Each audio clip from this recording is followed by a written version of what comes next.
नमस्कार। आप सब कैसे हैं? मुझे आपसे कुछ कहना है। बहुत साल नहीं, थोड़े ही साल हुए हैं इस बात को। मैं ना गुरु नानक देव की बहुत उपदेश सुनती थी और वो हमेशा ये समझती थी कि वो हमेशा यही कहते थे, आपके पास जो भी है उसको बांट के खाओ और लंगर के रूप में खाओ, अपनी ज़रूरत से ज़्यादा दूसरे की ज़रूरत समझो। तो मैंने तो उनकी बहुत सारी बातों को, उनके जो भी उपदेश थे, माना। लेकिन मेरे मानने से क्या हुआ कि मेरे को ही नुकसान लोगों ने देना चालू कर दिया। मैं हर की हेल्प करती, हर को अपनी मतलब बिन उनके कहे उनकी मदद करती, या जो भी इतना अच्छे काम करती। लेकिन मेरे अच्छे कामों का, लोग कहते हैं कि ज़िंदगी में अच्छा करने से अच्छा ही मिलता है, लेकिन लोगों ने तो मेरे अच्छे कामों का ना बहुत गलत फ़ायदा उठाया। और आज ज़िंदगी में ना मेरे अपनों ने ही मुझे एक साइड में अकेले बेचारी बना के खड़ा कर दिया। लेकिन मेरी जो आदत है मदद करने की, क्योंकि मेरे को गुरु नानक देव जी बहुत अच्छे लगते थे। मैं उनकी बातें हमेशा सच्चाई पे चलो, ये करो, वो करो, मानना पसंद करती थी। मैं कभी भी किसी भगवान सबको मानती हूँ, लेकिन मैं भगवान ये सोचती थी जो भगवान के इंसान है ना, उनके कुछ करने से या उनको कुछ करने से जो उनके चेहरे पे खुशी आती है, उसी से भगवान खुश होता है। लोग मेरे को जो भी कहते, मैं खामोश रहती। अगला सोचता है ये पागल है, ऐसे ही मैं पागल बन के रहना पसंद करती थी। लेकिन मैं हमेशा अपने भगवान के साथ आंखें से आंखें मिलाकर देखना पसंद करती थी। एक बार क्या हुआ, मेरे एक भैया भाभी हैं, वो मेरे कज़न ही है वैसे, लेकिन अपनों से भी ज़्यादा थे। मैं उनको हद से ज़्यादा, अपने घर परिवार में लड़ाई भी उनके लिए कर लेती थी। लेकिन हमेशा मैं उनकी जो भी मदद हो, जो भी ना मतलब करना पसंद कर। एक बार उनका बिजनेस बहुत हल्का हो गया, बहुत ज़्यादा ही हल्का हो गया। उनकी दो बेटियां थी, एक बेटा था वो शादीशुदा था, उसके आगे दो बच्चे भी थे। लेकिन उनको बहुत मुसीबत का टाइम आया। बहुत, वो ठीक है, किसी को भी आ वक़्त से हमेशा डर के रहना चाहिए। बाकी कोई डरे ना डरे, हमारे घर में तो इतने इतने घमंडी लोग हैं कि मैं आपको बता ही नहीं सकती। चाहे उनके पास कुछ हो, वो वक़्त से नहीं डरते। मैं तो वक़्त से बहुत डरना पसंद करती हूँ। और समाज में जो छोटा ज़मीन पर तीला भी गिरा होता है ना, उसको भी ना पता नहीं कब ज़रूरत हो जाए, ऐसे सबके साथ बनाकर रहना चाहती। और मैं रिश्तों की बहुत इज्जत करना पसंद करती हूँ और रिश्ते बना के रखना है। एक बार ना उनका फ़ोन आया कि हमारे बेटे की ना फीस देनी है 20,000 रुपया। अगर वो नहीं देंगे ना तो लास्ट टाइम है, लास्ट डेट है, वो उनको ना स्कूल से बच्चे को निकाल देंगे। कोई सिस्टम होगा स्कूल का।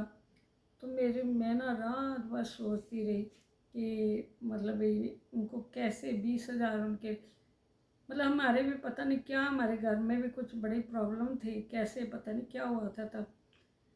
पैसे ना मतलब होते हुए भी ना मतलब भी निकाल नहीं सकते थे, या कोई प्रॉब्लम थी हमारे घर में भी। लेकिन ऐसा हुआ कि मेरे पास 13,000 रुपया उसी दिन कुदरती, हमारे जो काम करने आती है ना, वो हमेशा आगे भी मेरे पास जमा कर देती थी। उसके बेटे की शादी थी, तो वो मेरे को ना अपने पकड़ा के गई कि मैं शादी में ले लूँगी। तो मैंने सोचा चलो कोई नहीं, मैं ऐसे आगे भी सबकी मदद, फिर उस इंसान को पूरे पैसे दे देती थी, अपने से दे देती थी। लेकिन मैं चाहती थी दूसरे की, अपने से भी सब लोगों की बहुत मदद कर। पर तब पता नहीं क्या हुआ था, पैसों की क्यों कमी थी।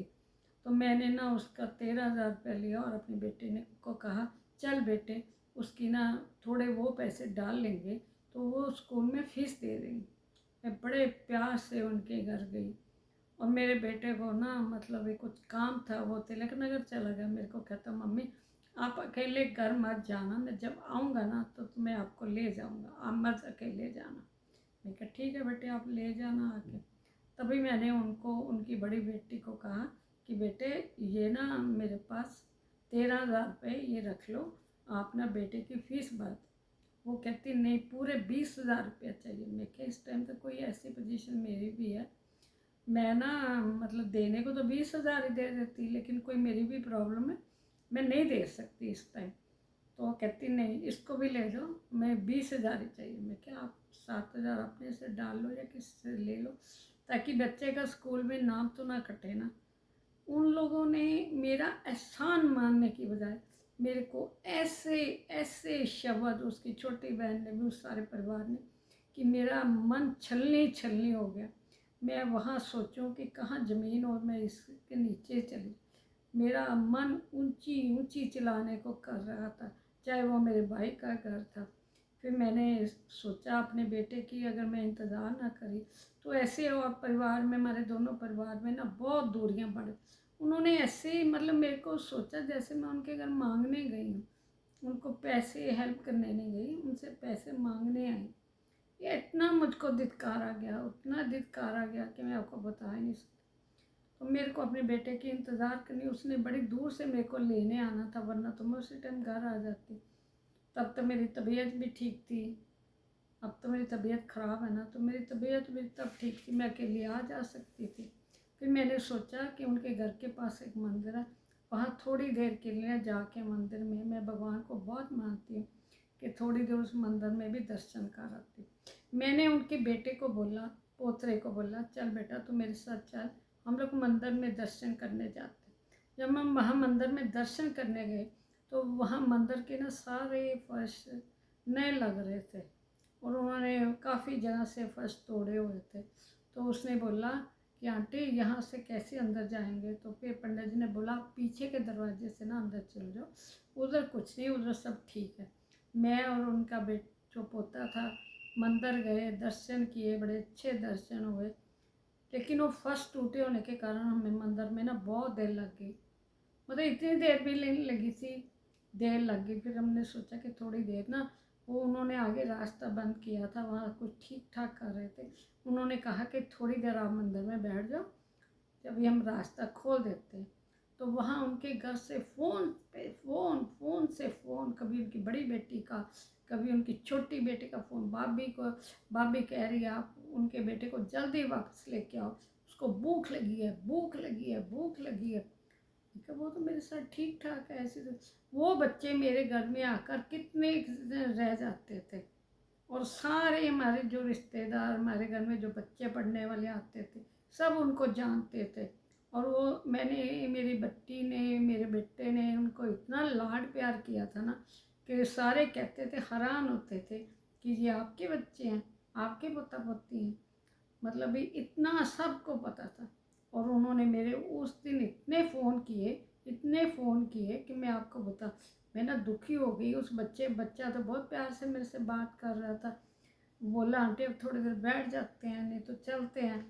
फिर हम लोग ना थोड़ा घूम के आना पड़ा, क्योंकि सड़क भी उन्होंने थोड़ी तोड़ी हुई थी। तो फिर उसके घर के पास ही ना, मंदिर के पास ही एक गुरुद्वारा था। फिर मैं कहा बेटे अभी तो कोई रास्ता ही नहीं, हम थोड़ी देर गुरुद्वारे में बैठ जाते हैं। मैं उसको लेकर, हम दोनों मत्था टेका गुरुद्वारे में, बाबा जी के दर्शन किए, प्रसाद लिया, और थोड़ी देर हमें गुरुद्वारे बैठना पड़ा, क्योंकि सड़क में अब अंदर जाने का उनकी गली में कोई रास्ता ही नहीं था।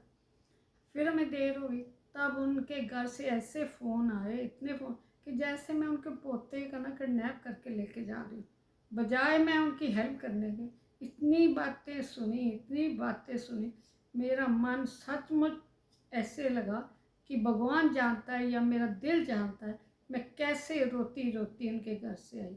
जब मेरा बेटा आया तो मैंने उसको बोला बेटे आप चलो, मेरी ना कुछ तबीयत ख़राब, उसको ये नहीं बताया मैं, कि ये बताया ना तो दोनों परिवारों के जो रिश्ते हैं ना टूट जाएंगे। मैंने बोला कि बेटे आप जल्दी घर चलो, मेरी तबीयत थोड़ी ठीक नहीं है, मेरे को घर जाके आराम करना है। तो उसने भी सोचा मम्मी की तबीयत नहीं ठीक, तो वो भी बहुत हर तरीके से ना मदद करता था, मेरी बेटी भी करती थी। तो मेरे को इतना मन में दुख लगा कि आजकल के रिश्ते ऐसे हो गए। मैं सचमुच कहती हूँ, मैं इतने दुख से आई, इतने दुख से आई, कि मैं आपको, आप कभी मत, अगर आपकी कोई नहीं भी हेल्प करना चाहता तो आप उसको कोई गलत शब्द मत बोलिए। उसका भी कुछ मन है, वो भी इंसान है, उसको भी दुख लग सकता है। वक़्त वक़्त तो मतलब ये ऐसा नहीं होता, वक़्त तो सबका ठीक ही होता है या सबका गलत ही होता है। लेकिन अपने मुंह से कोई, अगर आपको कोई नई चीज़ पसंद ना, आप अपनी ऐसी कोई अपनी ज़बान से बात मत निकालिए कि सामने वाला, आज तो वो आपके घर लेने नहीं आया, अगर लेने आया होता तब भी आप कोई शब्द बोल, आज तो दे नहीं आया था। और तब भी आपने वो अपने घर से कैसे उसको मतलब पैसों को इकट्ठा करके लाया था। कुदरती हमारे घर में भी प्रॉब्लम थी, कभी कभी हो जाती है, कभी कभी सब ठीक चलता है। तो मतलब इतना मैं दुखी होके आई, मैंने अपने बेटे को भी मैंने बताया, घर आके मैं इतना रोई कि आज तक वो बात मेरे मन से नहीं निकली।